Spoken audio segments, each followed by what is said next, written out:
boa noite.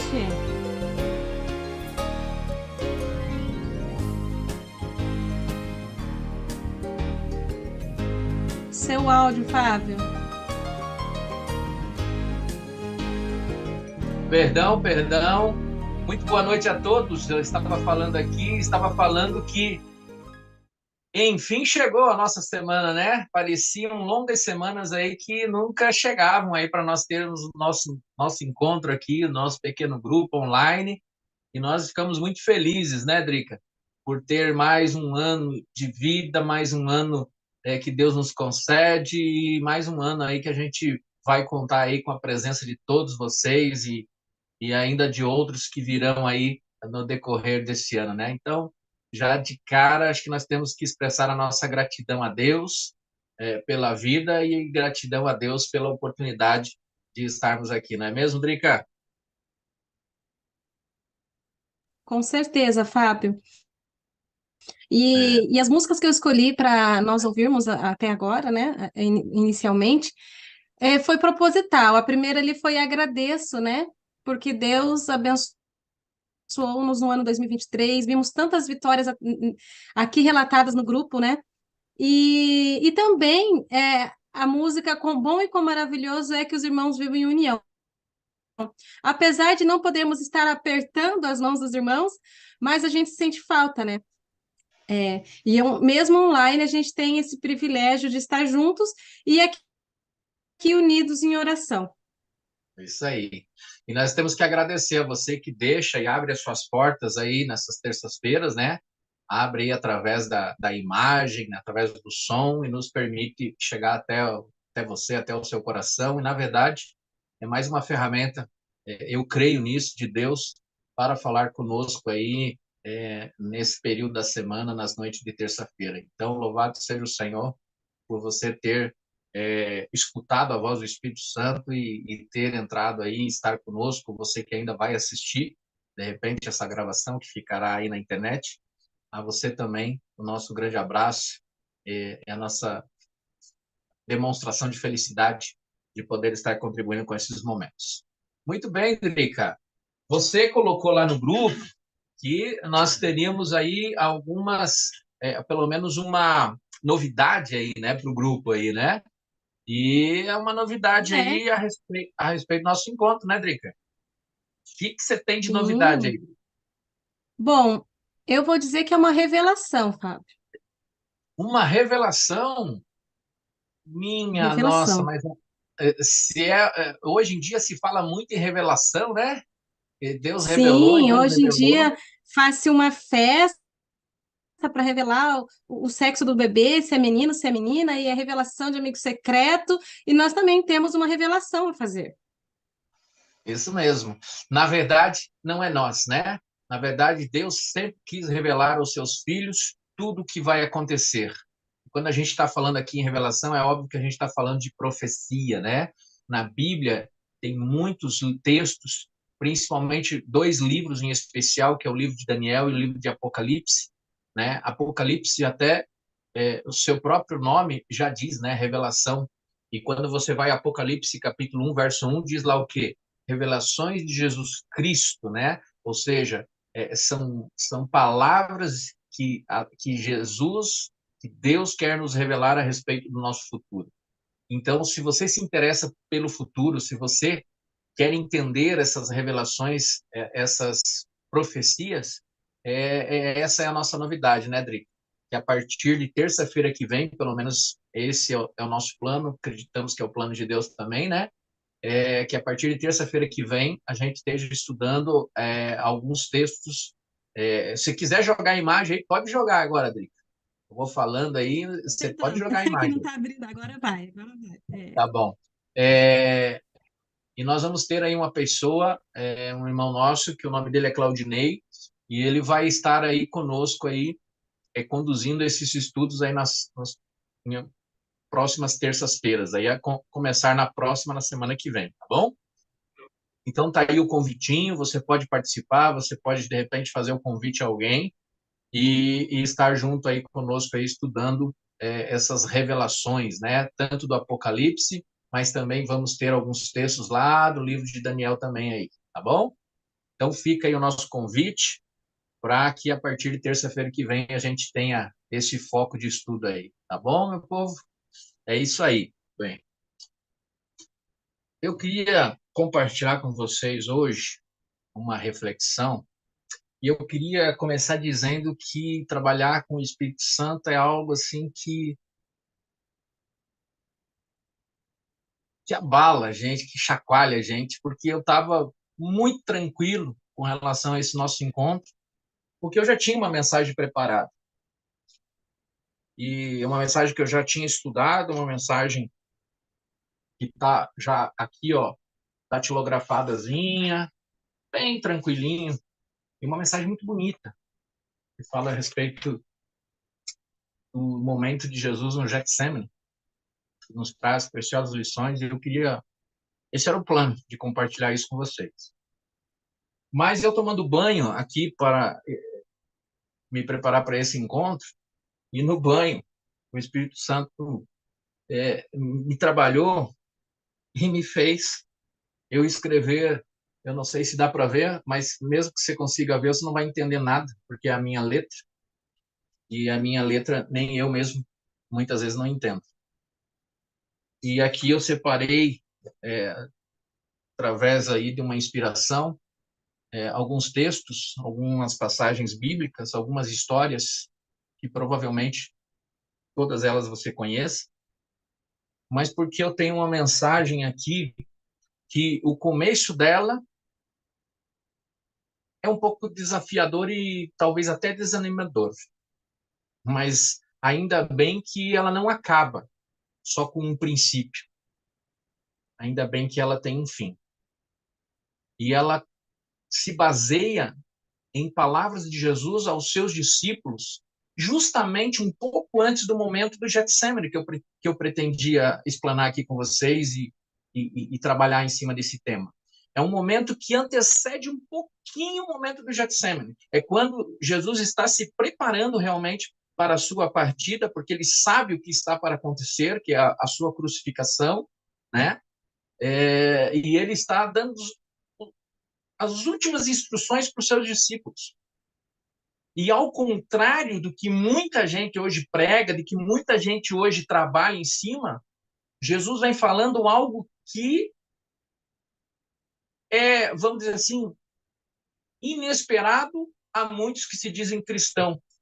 Há uma falsa pregação do que realmente a Bíblia nos apresenta do que é ser cristão, do que é, do quais são os resultados de seguir Jesus. E aí eu precisaria de muito tempo e poderia apresentar muitos textos, mas eu queria usar um verso da Bíblia para começar a nossa meditação, em que Jesus, lá no, que está registrado no Evangelho de João, e aí se você quiser acompanhar e tiver essa condição, abra aí a sua Bíblia no Evangelho de João, capítulo 16, tá?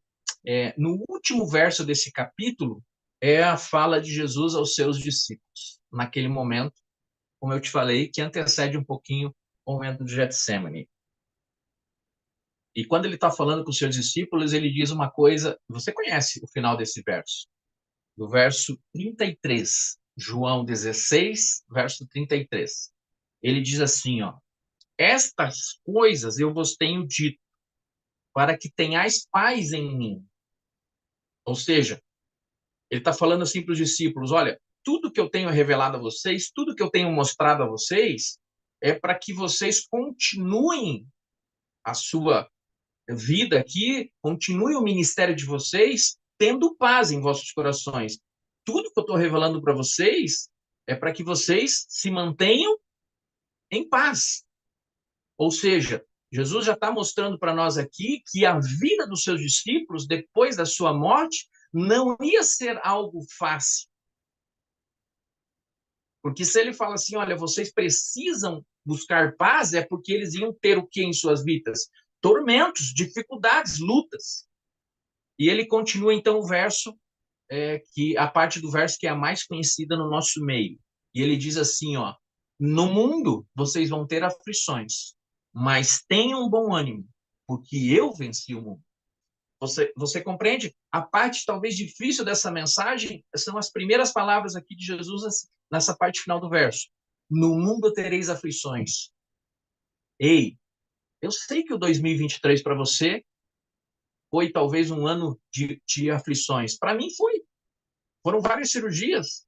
Eu comecei o ano de 2023 numa cadeira de rodas, precisando da Solange, da minha esposa, para ir ao banheiro. Foi um ano de muitas lutas. Mas se houve muitas lutas, também houve, e se agora eu estou falando com você, é porque também houve muitas vitórias. Jesus fala para os seus filhos, no mundo tereis o quê? Aflições. Mas o verso não termina por aí, porque ele conclui, mas tenham bom ânimo, porque eu venci o mundo por vocês e para vocês. Eu acho que aqui eu já poderia parar a nossa meditação. Porque aqui eu já tenho uma mensagem para mim e para você, dizendo, ao contrário do que muita gente prega, o evangelho da prosperidade, Cristo nunca ensinou isso. Todos os seus discípulos, todos os seus seguidores enfrentaram grandes dificuldades. E eu quero dizer para você que talvez esteja passando, que vai passar, que está começando um ano novo, que está talvez como eu, eufórico e alegre por tudo, mas eu sei que nesse ano de 2024 eu também poderei passar por duras aflições, como qualquer um de vocês que está nos assistindo. Mas eu continuo confiando e crendo nessa palavra de Jesus, que ele venceu a todas elas por mim e também por você. Quando a gente vai à palavra de Deus, a gente vai encontrar diversos momentos difíceis na vida dos filhos de Deus. Eu não quero usar aqui histórias que não sejam conhecidas, eu quero me lembrar de algumas delas aqui, eu anotei algumas delas aqui. Por exemplo, talvez a mais emblemática é aquela em que o povo de Israel estava cativo no Egito, e a mão de Deus vai lá, através de Moisés, retirá-los dessa escravidão. E levá-los para onde? Sei que isso é muito conhecido de você, eu sei que é, mas parece que às vezes a gente esquece de tudo isso. E por que eu estou falando?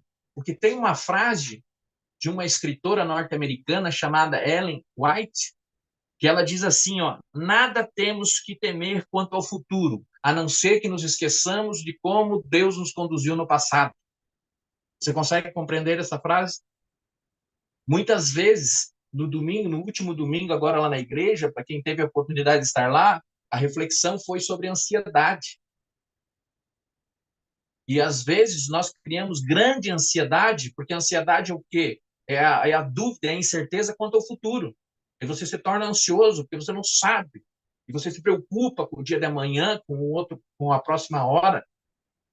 E aí a ansiedade tem tomado conta. Eu sou uma pessoa que tive que tomar nesse último ano remédio para ansiedade. Não temos nada que temer quanto ao futuro, a não ser que nos esqueçamos de como Deus nos guiou no passado. Já está entendendo? E aí eu me lembro da história dessa turma toda cativa no Egito, na escravidão do Egito, sofrendo e sendo resgatada agora por uma ferramenta humana chamada Moisés para ser conduzida para Canaã terrestre. E nessa jornada a gente sabe, eles enfrentaram grandes desafios. O primeiro deles talvez foi o Mar Vermelho. O segundo deles, o deserto, que traz o quê? Calor de dia, frio de noite. O deserto que traz sede. O deserto que traz fome. Eu consigo lembrar da história de Golias. Um homem que, segundo a Bíblia, segundo 1 Samuel, capítulo 17, verso 4, um homem que tinha cerca de 3 metros de altura. Um valente guerreiro. Um homem que a sua couraça, a proteção do seu peito ali, a sua armadura principal, pesava cerca de 60 quilos. Talvez o peso de Davi. que iria lhe enfrentar. Um homem que a ponta da sua lança pesava, a ponta da lança lá na frente pesava 8 quilos. Pegue 8 quilos numa mão e tente segurar. Ele segurava na ponta de um bastão lá na frente, que se torna ainda mais difícil ainda. Para você ver a dimensão da luta que Davi precisava enfrentar, era algo humanamente impossível. Eu me lembro da história de Daniel no capítulo 6, onde Daniel, por fazer a vontade de Deus, é jogado na cova dos leões. De leões famintos, não de um, mas de alguns. Qual era a possibilidade de Davi sair vivo dali, humanamente falando? Nenhuma. Eu me lembro da história, ainda nessa época de Davi, dos seus 3 amigos, Sadraque, Mesaque e Abednego, que também, por firmarem em pé e não se curvarem diante da estátua, foram jogados numa fornalha ardente, que fora ainda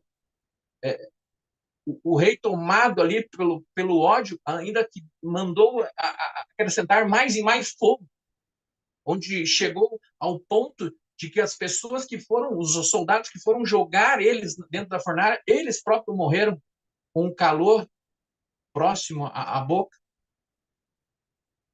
Qual era a probabilidade humana desses 3 jovens se salvarem?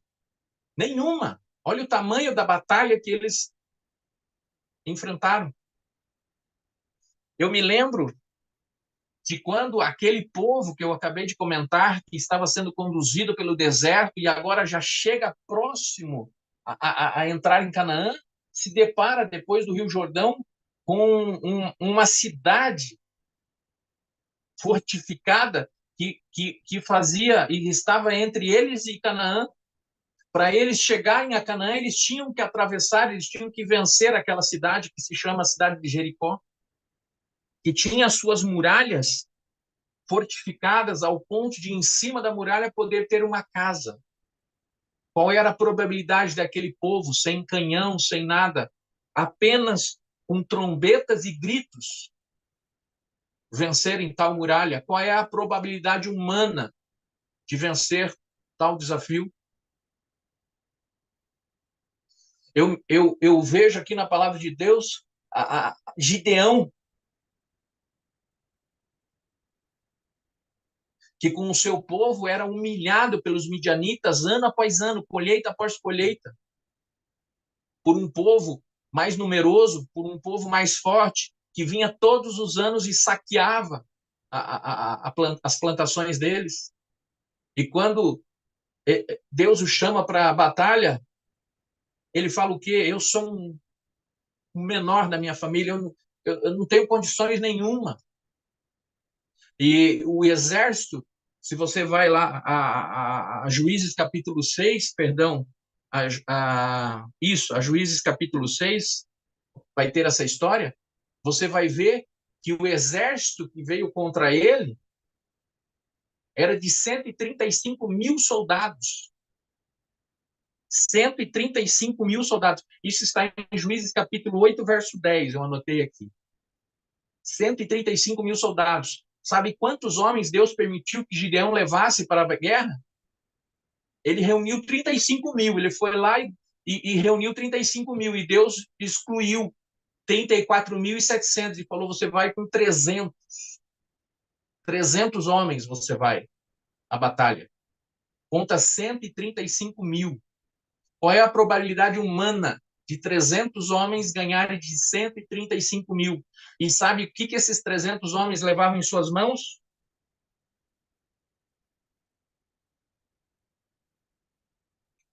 Apenas tochas e cântaros de barro que eles jogavam e quebravam.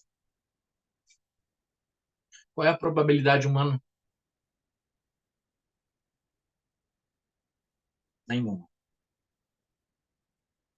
Mas todas essas histórias, qual foi o final delas? Todas elas foi vitória pro lado do povo de Deus. O que eu quero transmitir para mim e para você nesta noite é que neste mundo nós vamos ter aflições. é que neste mundo, eu e você, mesmo buscando a Deus, mesmo fazendo o nosso melhor, ainda assim somos chamados para ter bom ânimo. Somos chamados a confiar em Deus e viver em meio a tudo isso com a paz que Jesus fala e oferece aos seus discípulos e oferece a mim e a você também. Tem uma história de um menino que amava, ele tinha, eu não sei, aí você pega o super-herói que você quiser aí, mas ele tinha o seu super-herói favorito, ele amava aquele super-herói dele. Esses super-heróis de revista em quadrinhos, sabe? E aí você pode pegar o Homem-Aranha, você pode pegar o Super-Homem, você pode pegar o que você quiser aí. Esse menino adorava esse super-herói dele. E um belo dia saiu um almanaque, uma revista, um gibi especial. E esse menino ganhou do seu pai esse gibi especial e começou a lê-lo e começou a olhar as páginas. E sabe o que acontecia, página após página? O seu super-herói estava sendo derrotado, estava sendo humilhado. E página após página, aí ele falava assim, mas aonde? Que horas? Parece que meu super-herói aqui vai morrer. E ele ficou inconformado, e ele ficou apavorado, até que ele não conseguiu mais continuar a leitura daquele gibi. E ele, perplexo pelo que ocorria, página após página, virada após virada, ele foi para a última página. Ele não conseguiu mais acompanhar a história. E ele foi lá na última página. E lá no final da última página, no último quadrinho, mostrava que o super-herói dele se levantava e vencia o inimigo. E então ele teve condições de voltar aonde ele estava no gibi. E cada vez que o inimigo daquele super-herói dele falava, olha, esse é o teu fim, ele falava assim, ele fala isso porque ele não conhece a última página. Eu queria dizer para mim e para você, tem lutas que parece que nunca se acabam. É uma notícia atrás da outra. E parece que não vai ter fim. Mas sabe o que eu tenho de notícia para você? Quando a gente às vezes se desespera nesse termo, é porque talvez a gente não conheça a última página da história deste mundo. E a última página, ela está registrada justamente em Apocalipse, nos últimos 2 capítulos deste livro sagrado que você tem aí nas suas mãos. E eu queria fechar essa meditação com alguns versos do capítulo 21 e 22 do livro de Apocalipse, se você me permite, e aí eu já vou encerrar aqui a nossa reflexão. 21, alguns versos, a partir do verso 1. Preste atenção. Na última página da história da humanidade. Vi novos céus e nova terra, pois o primeiro céu e a primeira terra passaram. Sabe todos esses problemas que talvez seja, vai passar. É isso que o verso está dizendo. E o mar e o caos já não existem. Vi também a cidade santa, Nova Jerusalém, que descia do céu, da parte de Deus, linda, ataviada, como uma noiva para o seu esposo. É a linguagem humana da pureza, da perfeição, para mostrar qual vai ser a última página da história da humanidade. E então ouvi com grande voz que vinha do trono, dizendo, eis o tabernáculo de Deus com os homens, e Deus agora vai habitar juntamente com eles. E eles serão povos de Deus, e Deus mesmo estará no meio deles.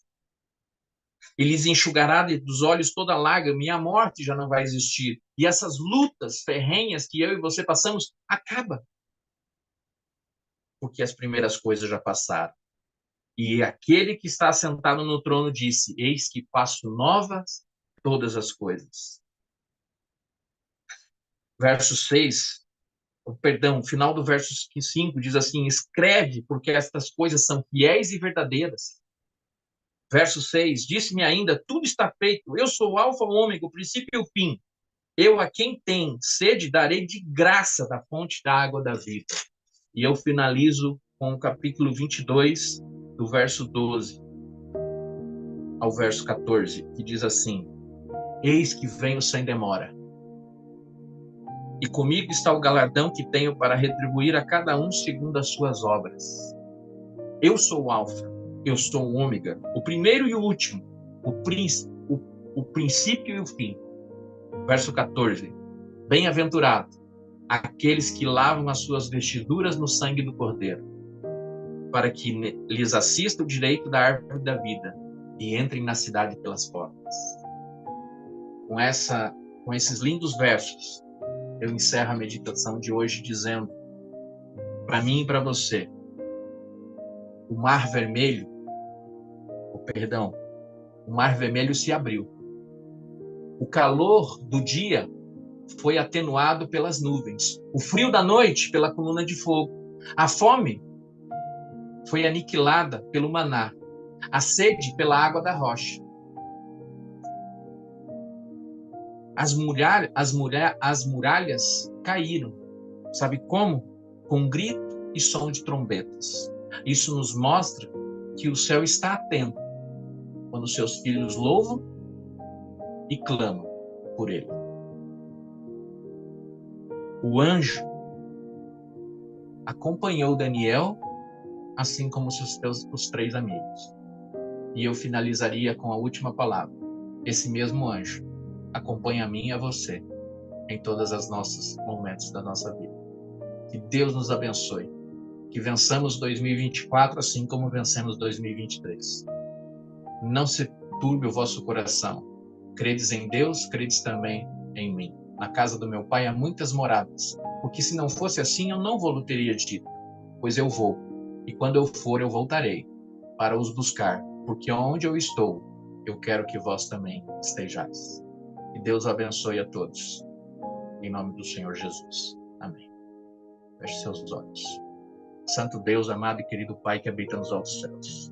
Louvado seja o teu nome por este grupo de oração, este grupo de intercessão, este grupo de estudo da tua palavra, este grupo que se anima, Pai querido, por se encontrar nas terças-feiras uns com os outros, mas principalmente com a palavra do Senhor. Este grupo que tem as suas lutas, este grupo que tem as suas batalhas, mas esse grupo que quer viver todas as vitórias que são possíveis em Cristo Jesus. Por isso, Pai querido, entendemos e aceitamos as lutas que a vida nos impõe, mas não queremos travá-la nenhuma delas sem a tua presença, sem a tua mão poderosa ser conosco, assim como foi com Israel na caminhada do deserto, assim como foi com Daniel naquela cova, assim como foi com seus 3 amigos dentro da fornalha, assim como foi com os seus discípulos nos momentos mais atrozes. Assim seja, Pai querido, em nossas vidas também. Estamos dispostos e disponíveis a enfrentá-lo todas essas lutas, porque aqui conhecemos, Pai querido, o último capítulo dessa história, e esse capítulo nos dá paz e segurança para enfrentarmos todas elas. Em nome do Senhor Jesus. Amém. Que Deus abençoe a todos, e terça-feira que vem, se Deus permitir, estaremos novamente aqui.